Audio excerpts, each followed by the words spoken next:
কক্সবাজারের সীমান্তবর্তী নাফ নদে দাপিয়ে বেড়াচ্ছে মিয়ানমারের যুদ্ধজাহাজ। কোনো ধরনের নৌযান দেখলেই ছোড়া হচ্ছে গুলি।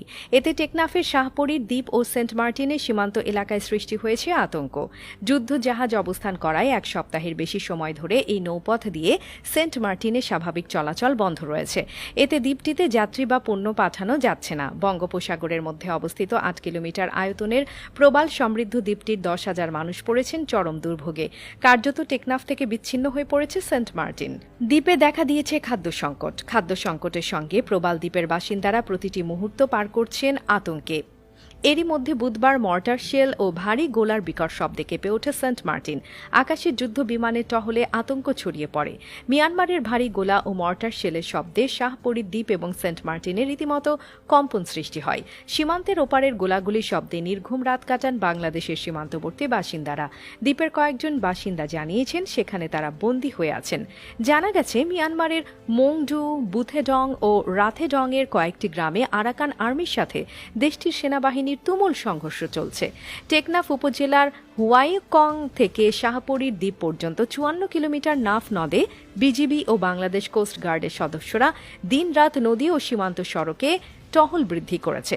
যে কোনো পরিস্থিতি মোকাবেলায় সবসময় প্রস্তুত বিজিবি ও কোস্টগার্ড। কয়েকদিন ধরে টেকনাফ সেন্ট মার্টিন নৌ রুটে চলাচলকারী নৌযান লক্ষ্য করে গুলি করার ঘটনায় এমনিতেই আতঙ্কে রয়েছেন স্থানীয়রা। এ পরিস্থিতির মধ্যেই নাফ নদে অবস্থান নিয়েছে যুদ্ধজাহাজ, যা উত্তেজনার মাত্রাকে আরও কয়েক গুণ বাড়িয়ে দিয়েছে।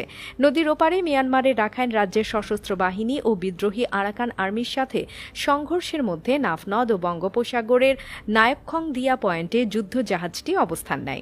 স্থানীয় প্রশাসন বুঝে উঠতে পারছে না নৌপথে গুলি মায়ানমারের জান্তা বাহিনী নাকি বিদ্রোহীরা করছে। ফলে কূটনৈতিকভাবেও কোনো পদক্ষেপ নেওয়া যাচ্ছে না। ঢাকায় স্বরাষ্ট্রমন্ত্রী আসাদুজ্জামান খান কামাল সাংবাদিকদের জানিয়েছেন, মিয়ানমার কর্তৃপক্ষের সঙ্গে যোগাযোগ করা হলে তারাও নিশ্চিত করে কিছু বলতে পারেনি। নেইপিদো অস্বীকার করে বলেছে তারা এই কাজ করেনি। ফলে তৈরি হয়েছে রহস্য। অনেকের মনেই প্রশ্ন জাগছে, কি হচ্ছে সেন্ট মার্টিনে? এই প্রবাল দ্বীপ নিয়ে কি নতুন কোনো ষড়যন্ত্র হচ্ছে? উখিয়ায় মিয়ানমার সেনাবাহিনীর রাইফেল সহ আরসার কমান্ডারের গ্রেপ্তার সন্দেহকে আরও উস্কে দিয়েছে। আরসার সদস্যরা অস্থিরতা ও অরাজকতার উদ্দেশ্যে পার্শ্ববর্তী দেশ মিয়ানমার থেকে রোহিঙ্গা ক্যাম্পে আশ্রয় নিয়েছে। নিরাপত্তার সঙ্গে জড়িত অনেকের ধারণা তারা বাংলাদেশে, বিশেষ করে সেন্ট মার্টিনে গণ্ডগোল পাকিয়ে ওই অঞ্চলে নিয়ন্ত্রণ পেতে চায়। এতে জান্তা বাহিনীকে কোণঠাসা করা আরও সহজ হবে, যার ফলে নদীপথে কে গুলি ছুটছে সেটার উত্তরও মেলেনি। মিয়ানমার বাহিনী করছে নাকি বিদ্রোহী আরাকান আর্মি, এ নিয়ে প্রাথমিক অনিশ্চয়তা থাকলেও স্থানীয় স্পিড বোট চালকদের অনেকেই বলছেন গুলি ছুড়ছে মিয়ানমার সীমান্তরক্ষী বাহিনী। এক পত্রিকায় নাফ নদে মিয়ানমার নৌবাহিনীর একটি জাহাজের ছবিও প্রকাশিত হয়েছে। বিশ্লেষকরা বলছেন, যদি তাই হয়ে থাকে তবে এই পরিস্থিতি সম্পূর্ণ অগ্রহণযোগ্য।